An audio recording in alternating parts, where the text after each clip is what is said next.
Hello. Hey guys. This is Brick from the Zoolana team. So I'm one of the co-founders of Zoolana, and I'm pretty excited today to show you guys what we've actually been building. So people have caught little snippets here and there. We've shared some reveals of gameplay, but we haven't done anything like this where we take some time to actually walk you guys through the build. And so we're going to take a few minutes today to actually show you guys some of the features that we're delivering in the alpha version of the game.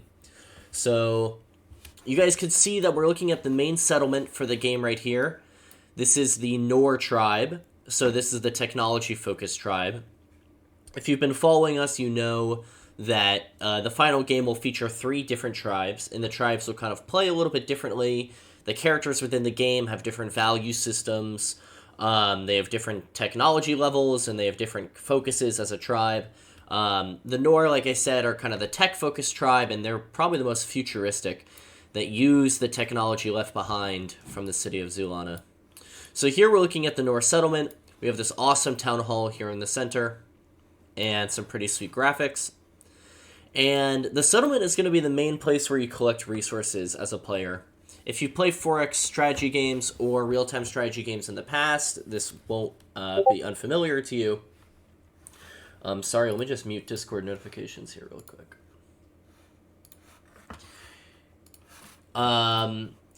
So on that front, this actually should look pretty similar to other mobile strategy games that you've played before. So here we have our resource collection buildings. These are the 4 main resources within the game. We have food, wood, iron or ore, and gold. So we've collected all those. We see our balances going up at the top.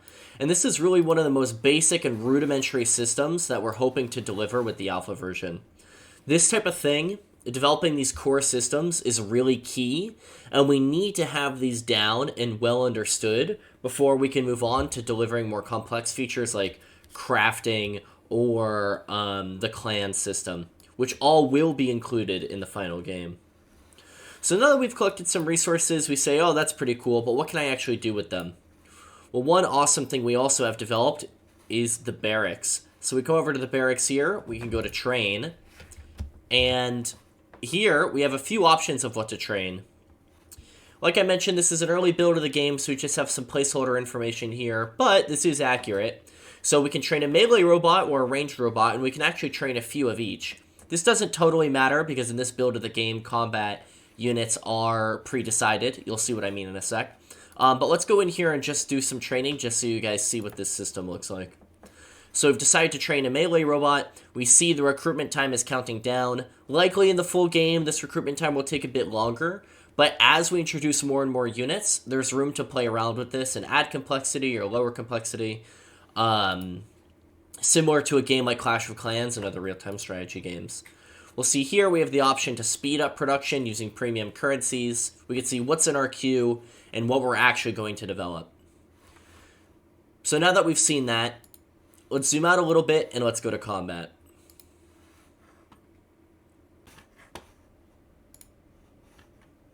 Alright guys, so here we have the main combat view. So let's go over a few basics here. What do we actually have on screen? We have the player info up at the top, so you'll be able to see who you're actually fighting. We have the time limit for how long combat is allowed to take. We have some stars that indicate your level within the game, as well as some HP bars that'll show how well you're doing versus your opponent. Now, I mentioned before, but this is an early build. Not all elements of the UI are working in this build, and a lot of these are just placeholder elements to show you what it will look like in a more polished version of the game. But this is good enough, and honestly, we're pretty happy with how things look at this point. So here we have the UI for placing your units. What we're actually doing here is we're placing units within these 3 columns at the back of our side of the battlefield. So our job as a player is to best strategically align our units so that our army's in a good position to take on the enemy army on the other side. So what does that mean, and how exactly do we do that? The units I've placed so far are melee units. You could see that because their icon down here was a knife icon. Next, we're going to place our ranged units. So these units, you can see, are shown by a little rifle, and they'll shoot lasers instead of using melee attacks. The goal here is for players to figure out how best to align their armies so that their front line acts to defend their backline troops, and their backline troops are able to end up dealing damage. As more and more units get added into the game, this type of arrangement is going to get quite complex, and it'll be interesting to see the strategies that players use to align their armies. So here we're going to finish placing our range units as well as our artillery units. These are heavy damage dealers, but especially fragile. And then, alongside them, we have our Zanny heroes. So these are particularly exciting to us because these are the characters that we've been building since this time last year, and that everyone in the community is probably especially familiar with. So here we have the rhino, the bear, the monkey, the elephant, as well as the tiger. And more exciting, during combat, you'll actually be able to control abilities for these units, almost similar to a game like League of Legends. So we're going to go here to battle, and we're going to see that the units have artificial intelligence to walk towards each other, similar to units in most games, and then they'll start routing through the enemies. So here let's see an example of an ability. We have the bear here in the center. We're going to use his slam, where he jumps up and slams his shield down. That's pretty sweet. Another thing we're going to do is let's see the monkey. Look at the monkey up here. He uses his snipe ability, finishes off the artillery unit, before we proceed on to the elephant, who just doesn't stand a chance. So victory. We emerge victorious. This is hopefully the screen that you'll see after every combat round. And from here, we're going to proceed back to the settlement.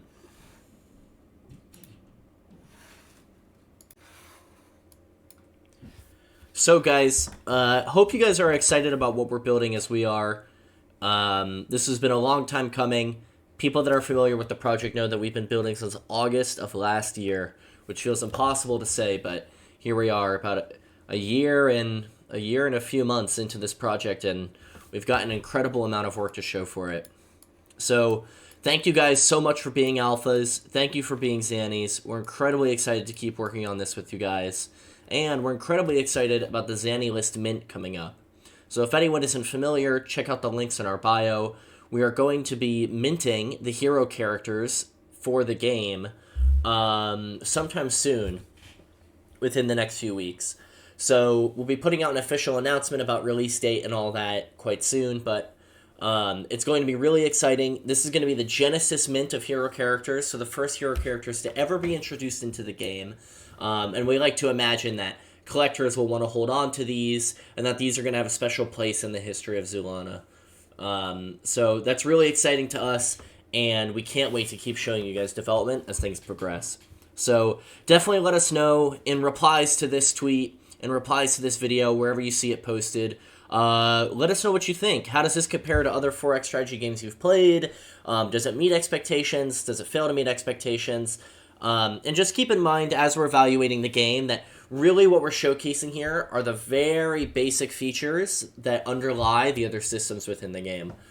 So do we get resource collection right? Do we get combat right? And if we have those answers as a yes, then we're ready to move on to the next steps. So, yep, it's really exciting, and thank you guys for taking the time today. Talk soon.